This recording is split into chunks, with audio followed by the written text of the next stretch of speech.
to the next. But what happens now? The European goes in and he gets hold of the Yaku energy. And what does he do? We show him some sciences, and of course, based again on his cognitive structural, his way he cognitively structures reality around what he sees. We now read that there's something called XNA. What he is doing in his laboratory to evolve the DNA and RNA programming. So new research has come closer than ever to synthesizing entirely new forms of life. Why? Because he cannot use melanin as an interfacing construct between God and himself. The ancestors did that, which means that their technology was limited to the fire, air, water, and earth, not trying to construct an alternate reality. We had the ability to, through melanin, to go to other realities. But you see, we are trapped, and you will see why. We're trapped in this particular body now, because this body has become locked down, and I'll tell you why. So, an international team of researchers has shown that artificial nucleic acids called XNAs can replicate and evolve, just like DNA and RNA.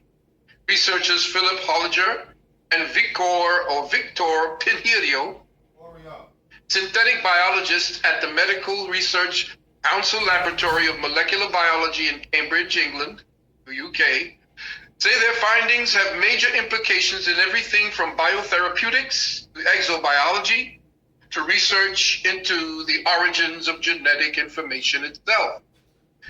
They say every organism on Earth relies on the same genetic building blocks, information carried in DNA, but there is another class of genetic building block called XNA, a synthetic polymer that can carry the same information as DNA, but with a different assemblage of molecules. The X in XNA stands for xeno, which means alien, strange, odd, different. Is he kind of hearkening back to when he began to explore the rest of the world that had color, like Dr. Francis Welsing said? Scientists use the xeno prefix to indicate that one of the ingredients typically found in the building blocks that make up RNA and DNA has been replaced by something different from what we find in nature.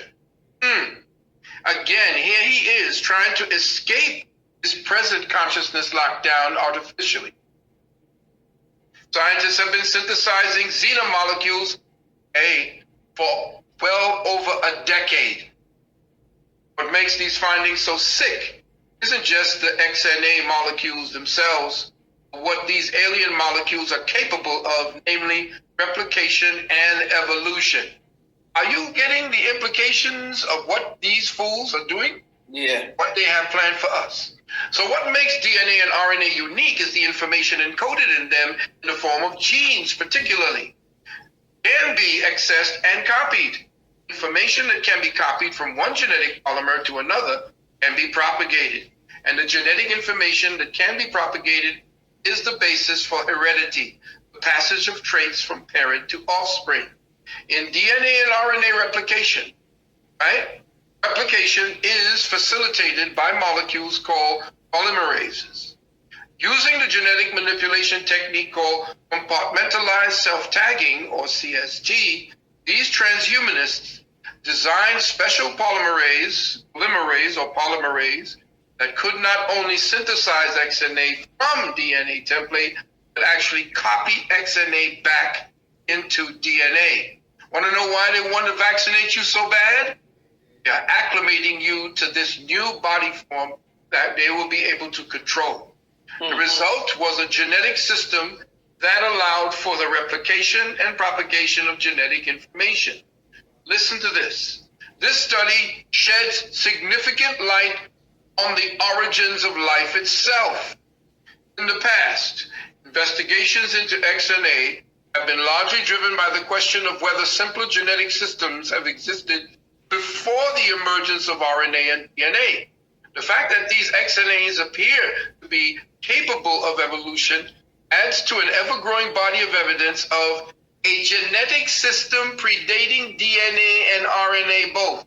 What is that genetic system? That was the spiritual body. What was that genetic system? It is the original melanated black matter man.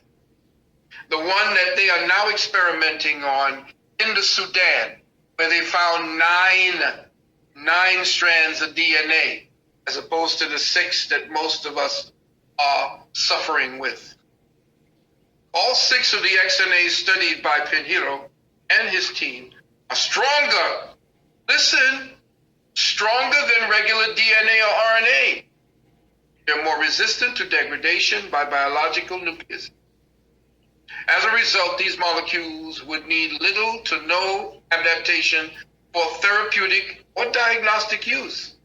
Quote, since these molecules can now be selected directly on XNA, medicinal chemistry should no longer be limiting, he says.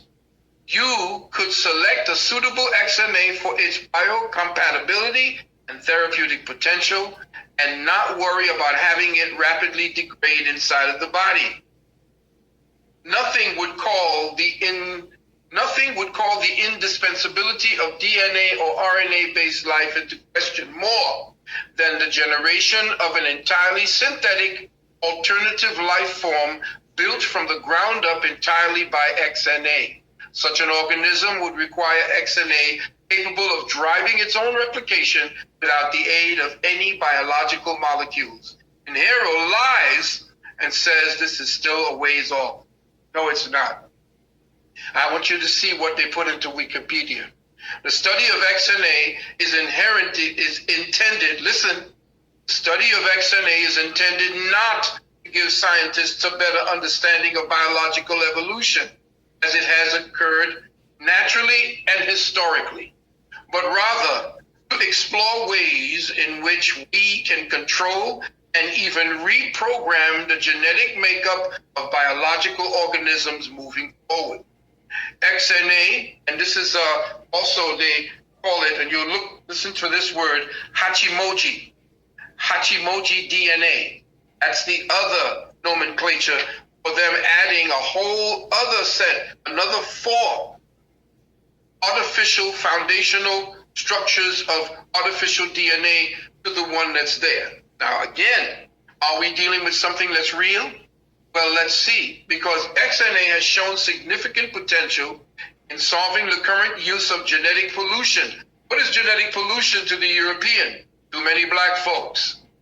In genetically modified organisms. Aren't they doing that now by genetically modifying our food? Right. DNA is incredibly efficient in its ability to store genetic information and lend complex biological diversity. Its 4-letter genetic alphabet is relatively limited. Here we go. Using a genetic code of 6 XNAs rather than the 4 actually occurring DNA nucleotide bases yields endless opportunities for genetic modification and expansion of chemical functionality, end quote. Now, this is something as I'm closing out with this. Genetic redundancy, as you see it in what they call the DNA sugar-based molecule, equals consciousness lockdown. Why? If you look at what you see, the DNA, and of course, I'm no expert. I don't claim to be an expert. I'm looking at what they're giving to me in order for me to adapt to their languaging of the reality they want us to be enslaved by. So they're telling us, as they micromanage the human body, that we have a first, second, and third base that they have now isolated in their study and their fragmentation of the human body. So we find that the human body in its present construct has a redundancy of specific codon that keeps repeating itself. Some of them say that repetition is necessary for us to heal, for replication, and it maintains a specific pattern so that it can always stick or it can always stay the same.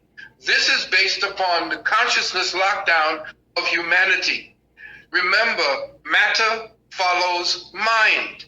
The DNA is following your mind, your construct, your consciousness construct. Yes. If that's the case and there is a redundancy, it means that whatever's going on is a self-imposed block, or people who understand what it is to keep the mass of humanity in consciousness lockdown by feeding them, poisoning them with food, water, and the air, so that the utilization of consciousness in a faulty mechanism does not give them the permission to go past, go and collect $200. You understand what I'm talking about? You don't have the ability that the ancestors did to transition out of the physical body while in it, because you have not trained the original technology to be able to free yourself from the body when necessary, or to go out of the body and explore both realms at the same time. You can't do that right now because you are in consciousness lockdown. Your codon and your DNA and the redundancy of DNA means that you cannot change the body to amplify the electromagnetic antenna, the consciousness antenna that will give you the light code transmissions that would be able to decipher the light code transmissions. Because right now the genetic code is stuck on stupid, actually. Let's go to the next. So as I close out, the evolution and origin of redundant genes remain unknown. See? Here's what's going on. The European does not understand why the genes are redundant. There should be no reason why they should be redundant. Why? Okay, largely because evolution happens, he says, over such a long period of time.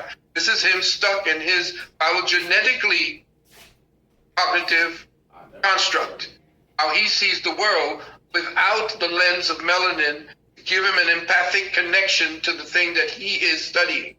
Theoretically, a gene cannot be maintained without mutation unless it has a selective pressure. The selective pressure is you commanding and making that part of your body listen to knowledge and information that gives you the ability to transit. And of course, you know what? People who are going to listen to this, they're going to say that's racist. It's just that the European forgets where he came from. He forgets what it is that his ancestors did to extract the knowledge that brought him to this point in the first place. He loves calling us racist. He loves calling us woke and to go broke. He keeps saying that racism is dead. It's not. It's all encoded in the very science itself, the very academia itself. So what is selective pressure? The selective pressure presently being experienced by us is the lockdown, all the codes of lockdown, the vaccination, food, the water, the air, everything that constitutes our living matrix is the lockdown, utilization of XNA. Gene redundancy, therefore, appears to allow both copies of the gene to accumulate mutation, as long as the other was still able to perform its function. Scientists have devised two hypotheses. Now you see, here they go, they're guessing. Hypothesis is a guess as to why redundant genes can remain in the genome. They call it the backup hypothesis and the piggyback hypothesis. Again, they do not come from a spiritual perspective. They do not deal with the metaphysics of dark matter consciousness. Or they don't deal in that principle that there is something that exists before you can actually identify it on its physical realm. The backup hypothesis poses that redundant genes remain in the genome as a sort of backup plan. Original gene loses its function, the redundant gene is there to take over and keep the cell alive. The piggyback hypothesis states that two paralogs, what is a paralog? A gene that is related to another gene in the same organism by descent from a single ancestral gene that may have a different DNA sequence. So we deal with case of two paralogs in the genome have some kind of non-overlapping function as well as a redundant function. Now listen very carefully. The reason redundant genes remain in the genome is an ongoing question, and gene redundancy is being studied by researchers everywhere. There are many hypotheses in addition to the backup and piggyback models. They don't know. Are not metaphysically inclined. They do not deal from the ancestral principles of matter following mind. You have to understand the creator mind. You have to study metaphysics, not just physics or quantum physics, but the living consciousness that actually is behind all things seen. So family, understand this. We exist in a sea of interpenetrating, interlocking harmonics, in a simultaneous, multidimensional reality, and our ability to experience this perceptual sequence is calibrated through the atomic microprocessors that we call our DNA. In effect, we have the ability to perceive in dimensional sequences and have been prevented from accessing and evolving this divine capability by propagators of a parasitic paradigm that feeds off the spiritual life's blood of first-order spiritual entities. And with that, everyone, I just wanted to kind of give you all Here you go, brother. There you go. Let me get this. There you go, brother. That's what we all...